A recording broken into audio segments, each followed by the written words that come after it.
सुंदर नगर नाम का एक गांव था जहां के जंगल में एक राक्षस रहता था। एक दिन वह राक्षस जंगल में घूम रहा था, तभी अचानक उसकी नज़र एक बड़े से पत्थर पर पड़ी जिस पर उसका चित्र बना हुआ था। उस चित्र में गांव के सभी लोग राक्षस को मार रहे थे। यह देखकर उस राक्षस को बहुत गुस्सा आया। यह चित्र किसने बनाई है? तभी किसी की आवाज आई। मैं बताती हूँ किसने बनाई है। जल्दी बोलो, किसने बनाई है? सुंदरनगर के एक चित्रकार ने बनाई है। लगता है उसे अपने प्राणों का मोह नहीं है। अब आप जो समझे। वो तो ये भी कह रहा था कि हम बहुत जल्द तुम्हारे जैसे राक्षस से छुटकारा पा लेंगे। अच्छा, उसकी इतनी हिम्मत, अब मैं उसे नहीं छोड़ूंगा। पर आप करोगे क्या? तू बहुत बोल रही है, यहाँ से चली जा, नहीं तो उससे पहले मैं तुझे ही मार कर खा जाऊंगा। और वह चिड़िया वहां से चली गई। और अगली सुबह को चिड़िया ने उस राक्षस को नदी का पानी रोकते हुए देखा। अरे, आप ये नदी में पत्थर क्यों फेंक रहे हो? लगता है आप नदी का सारा पानी रोकना चाहते हो ताकि गांव में पानी जा ही ना सके। अरे वाह, जितना सोचा था उतना मूर्ख भी नहीं हो तुम।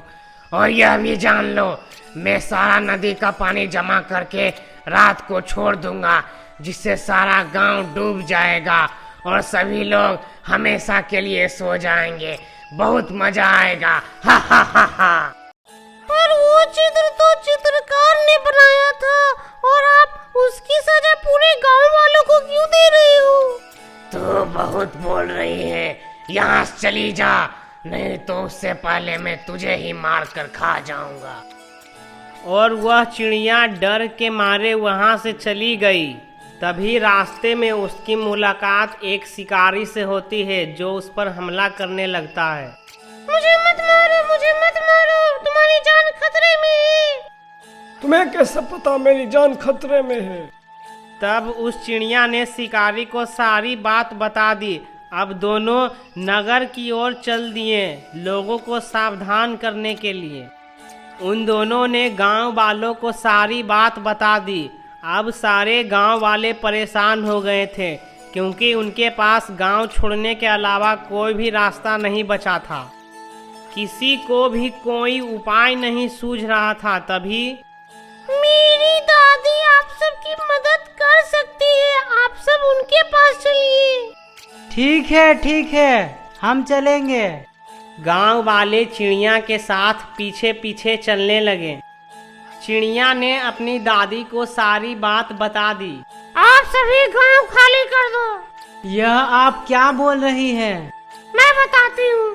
दादी ने सभी गांव वालों को समझाया और वह दादी की बात मान गए और वहां से चले गए और गांव खाली कर दिया।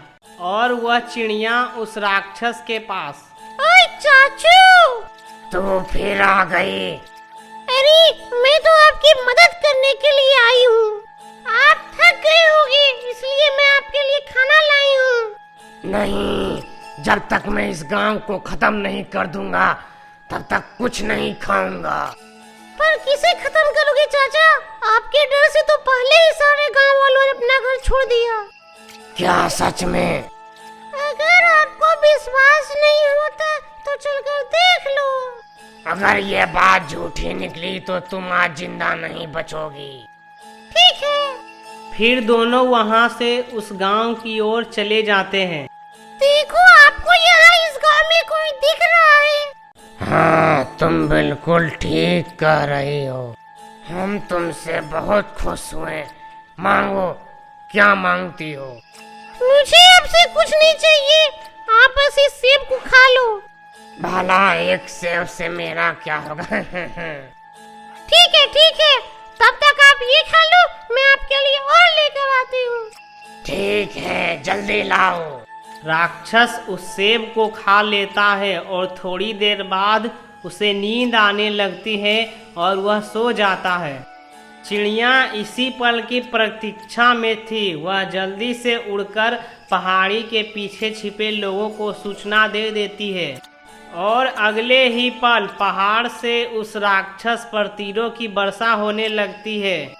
उस राक्षस के उठने से पहले ही वह राक्षस सदा सदा के लिए गहरी नींद में सो गया। सभी गांव वाले बहुत खुश हो गए। तभी अरे भैया थोड़ा रास्ता देना, हटना जरा सा।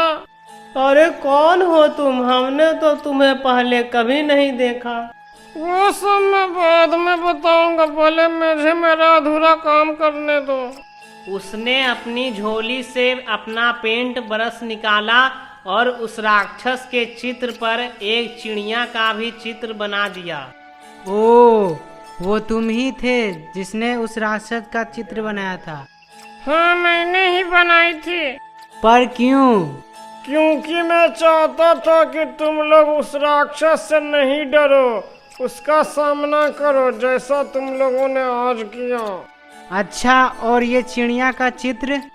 इसी की सहायता से तुम लोगों ने इस बड़े से राक्षस को मार गिराया।